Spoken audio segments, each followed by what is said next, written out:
Ukrainian-backed forces have invaded Russian territory, and it seems like they're here to stay. Why is Ukraine doing this now, and what kind of impact will it have on the battlefield? I'm Paul, U.S. Army combat veteran. Let's talk about it. Okay, first off, taking a look at the map here, the two areas where we've seen, first off, there's two villages that they're describing as Russian liberation forces have taken control of and are contesting 3 additional villages. So when we zoom in here, you can see the village of Kozninka and Glotovo have both been seized by Ukrainian-aligned Russian forces, I think is the best way of describing them. These are 3 different volunteer battalions comprised of Russian nationals.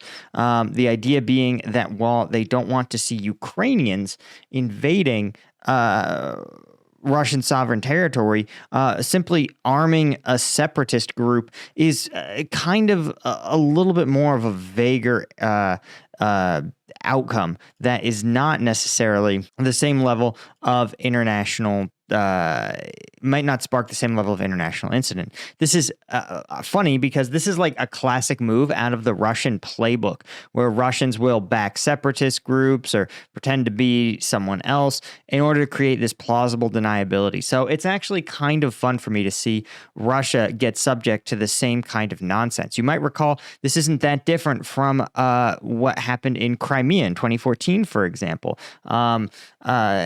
Crimean nationalist forces spontaneously arrived and seized all key government buildings. It was just coincidence that they had Russian military gear, right?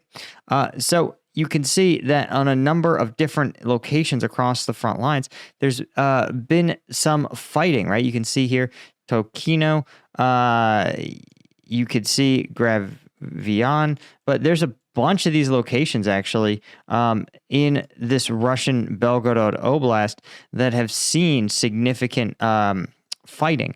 And what I think is very significant about this is that these are fights. These are taking place permanently, right? They're not raids. In previous instances, we've seen these forces conduct raids, right? Where a raid in military doctrine, and you notice Al Jazeera is here not using the right word for things.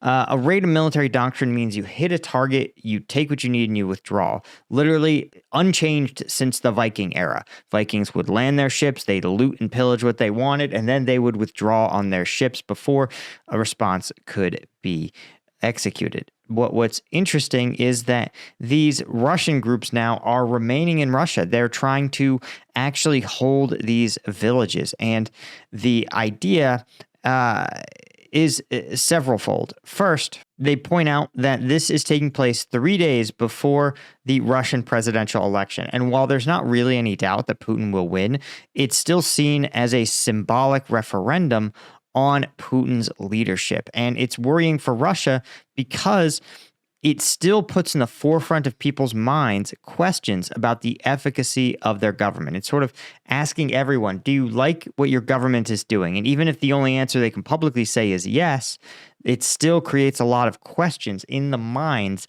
of Russian citizens.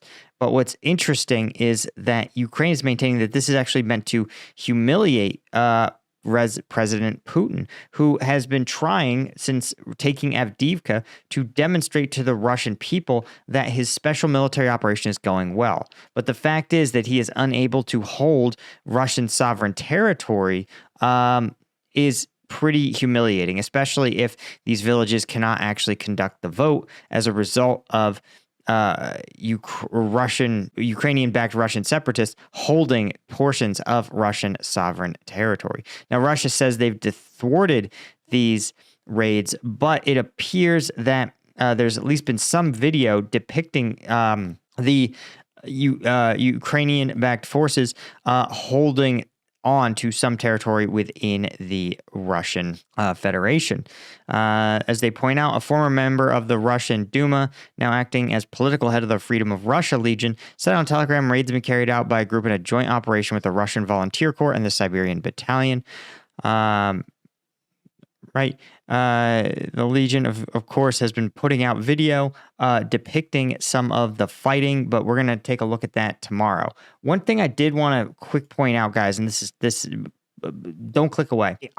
Because of the amount of Russian trolls, I never respond to comments in the YouTube channel. And that means that if you see someone who is pretending to be me, it is not me, right? I pop in on the Discord server.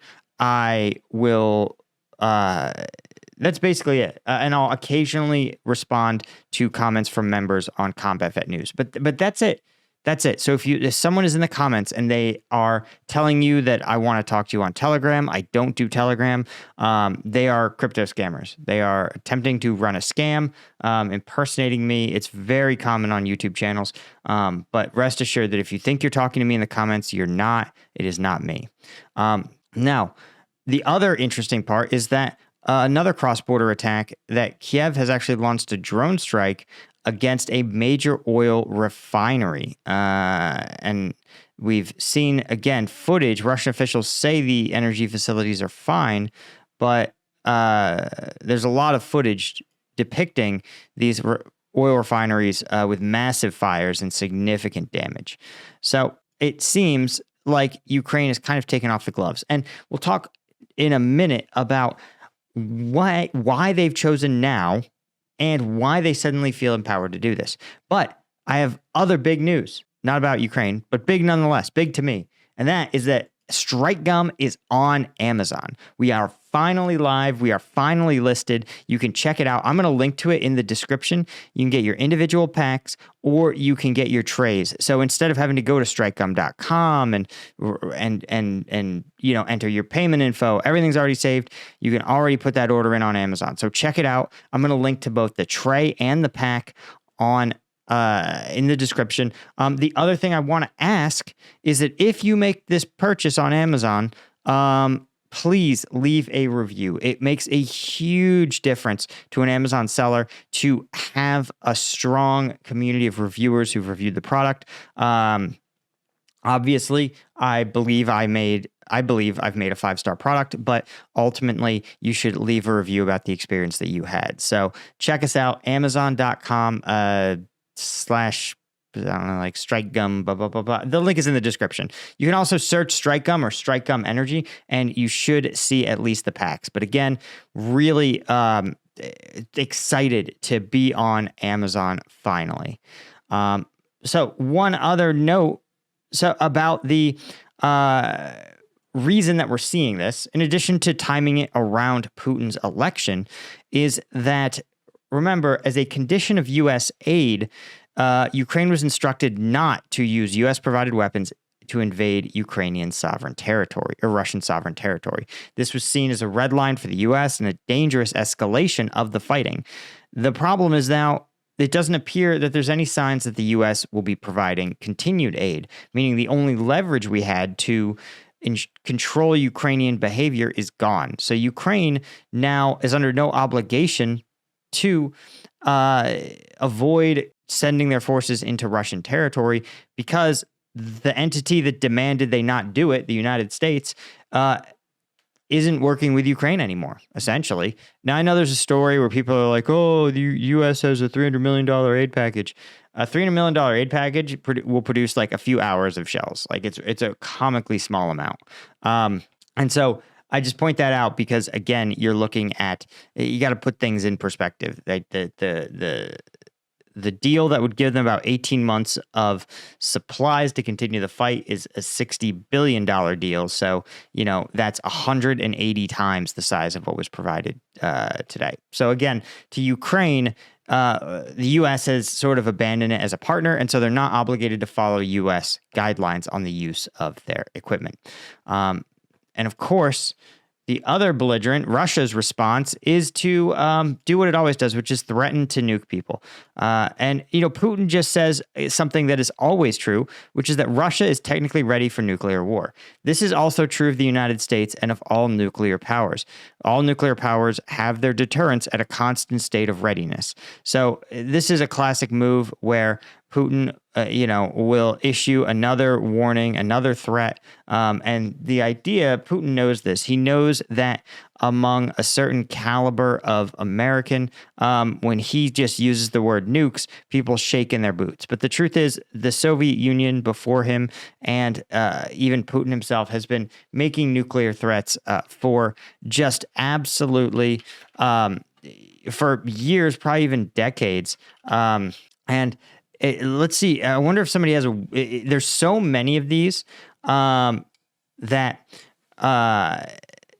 they, I think, might have their own Wikipedia page, actually. Russian Federation and nuclear weapons of mass destruction, state deterrence policy, nuclear proliferation. There's not actually a list of all the threats here, but I can basically promise you that this is just like a routine occurrence for Russia to use its weapons to threaten its neighbors.